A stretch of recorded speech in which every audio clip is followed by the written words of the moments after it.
representing my group in this conference, and my presentation is about mercury removal from natural gas with a focus on mercury stabilization. First of all, I will present an overview about the presence of mercury in natural gas and in fossil fuels. As you know, mercury is present in low concentrations in fossil fuels, and specifically in natural gas, the concentrations is in a range between 1 and 200 micrograms per cubic meter. These concentrations vary widely with the time and depend on the wall.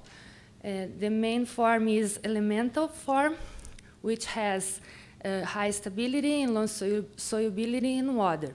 All these features make the process of mercury removal and even detection difficult. So, if mercury is present in very low concentrations in natural gas, what's the importance of mercury removal?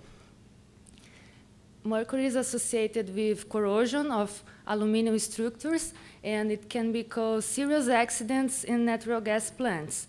In addition, mercury can condensate in equipments and pipes, leading to financial losses with shutdowns and the occupational exposure of workers to mercury contamination. Mercury is a highly toxic and bioaccumulative, and it is associated with concerns about mercury emissions.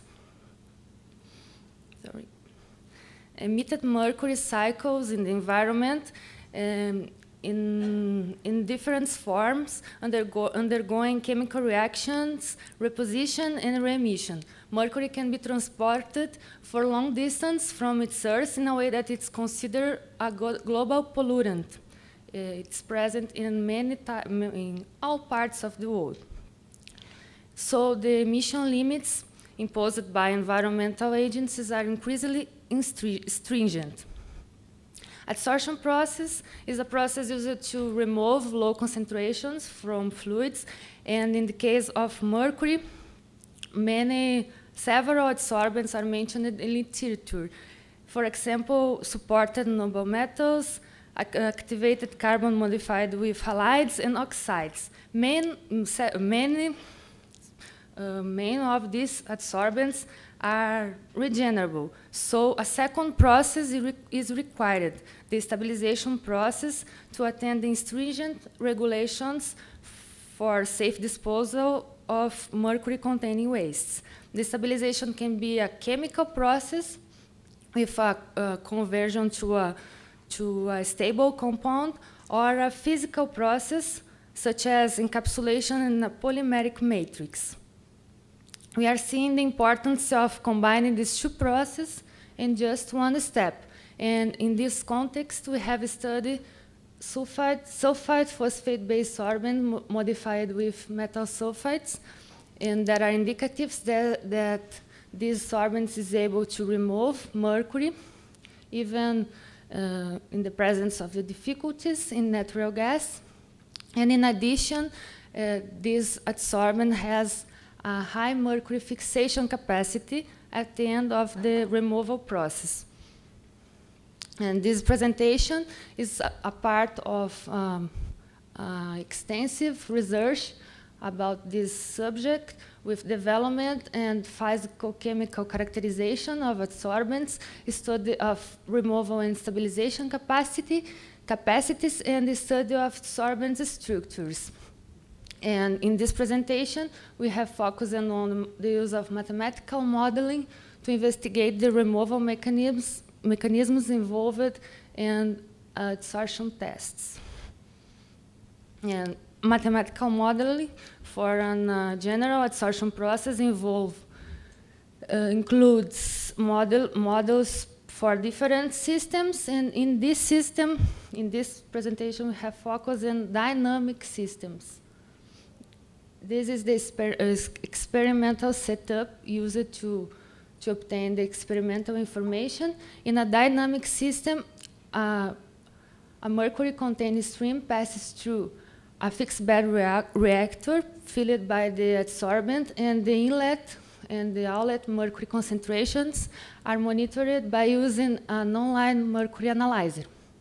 And the ratio between these two values are used to plot the breakthrough curves, and that is these values with the time. The shape of these curves depend on the characteristic of the adsorbent, the bedland, the inlet mercury concentrations, and the flow rate values. And in this case, we have used a hydroxyapatite, a calcium phosphate, modified with copper. And after this, the samples are sulfided to activate the sites to mercury removal. And it's important to note the long times required to saturation.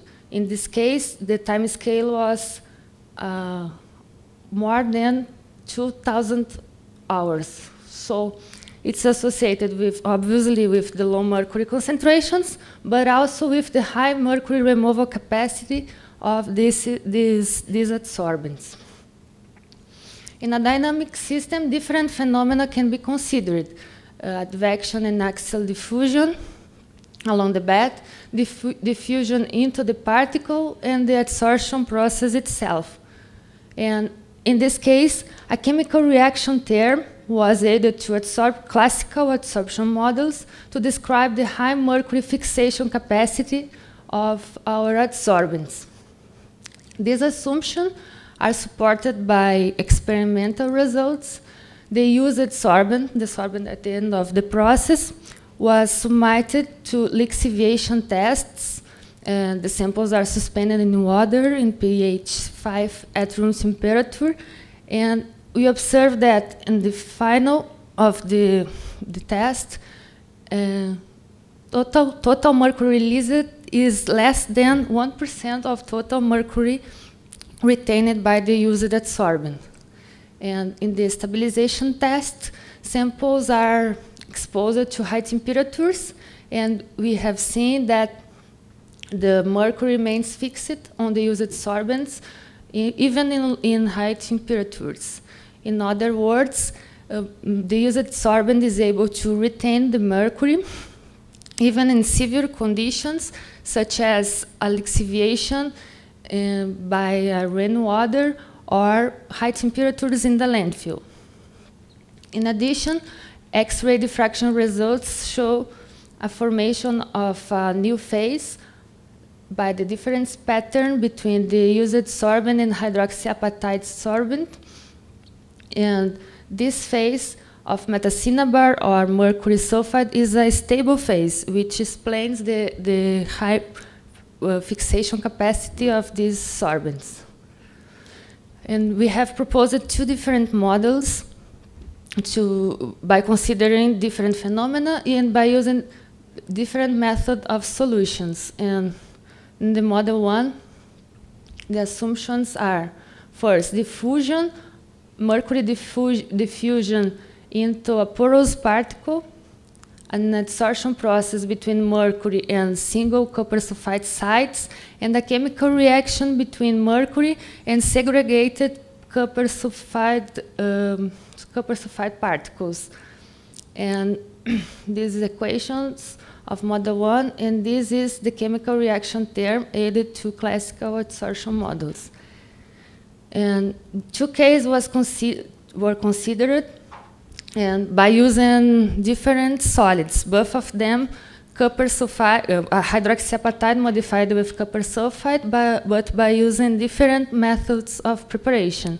And we can see that the calculated breakthrough curves are in good agreement with experimental data for both cases. And the model results were used to study the behavior of variables inside the particle.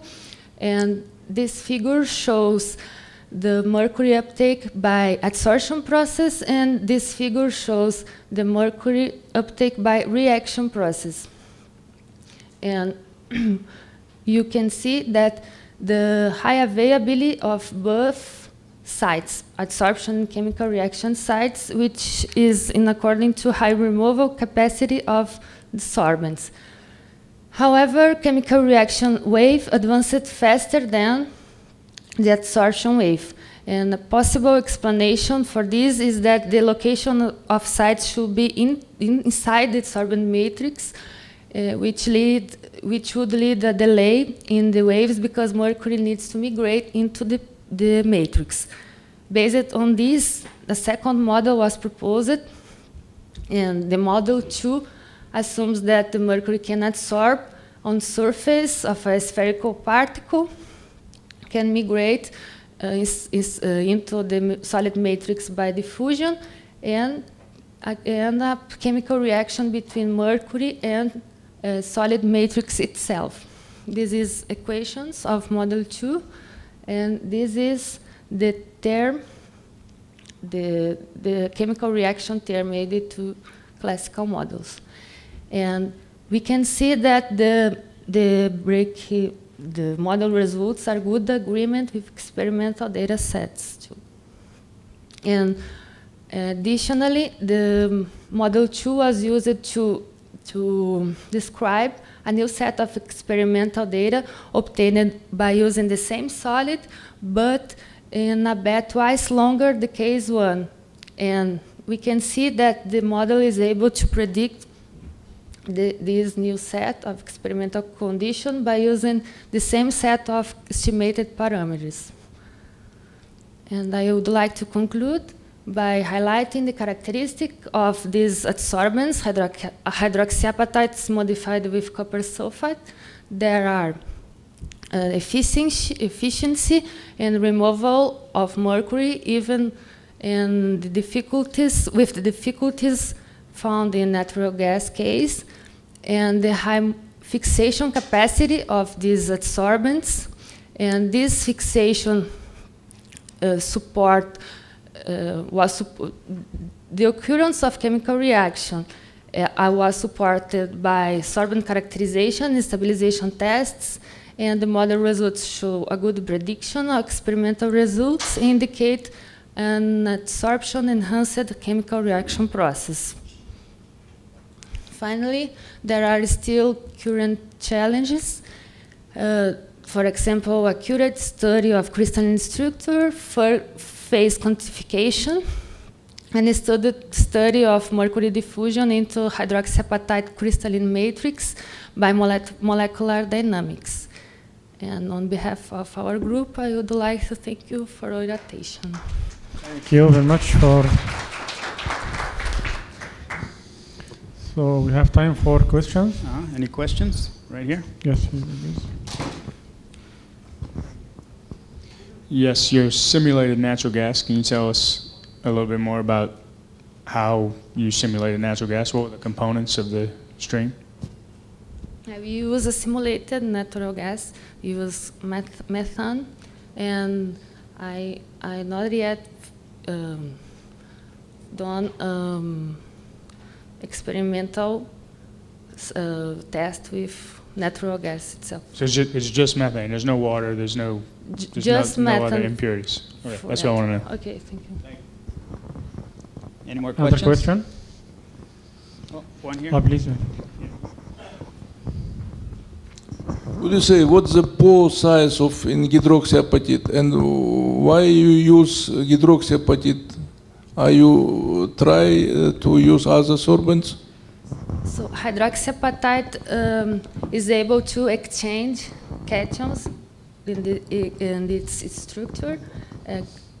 We can change calcium per copper, and we suppose that this location of sites can auxiliate in the fixation of the mercury in the sorbent. The pore size, how much is that? It's a mesoporous particle. Okay. More questions or comments? No more. Okay. So how about the recovery of the sorbent? The recovery of the regeneration of your sorbent? Regeneration? Yes? No, these adsorbents are not regenerable. And it has a high capacity, but not it's regenerable because we have studied because of the fixation capacity. I mean, if you measure some thermochemical parameters, you know if it is, you can remove the mercury again or not. Yes. So did you measure some thermochemistry or kinetic parameters for this process? Not yet. Not yet. Okay. Okay, thank you very much for your talk. Thank you.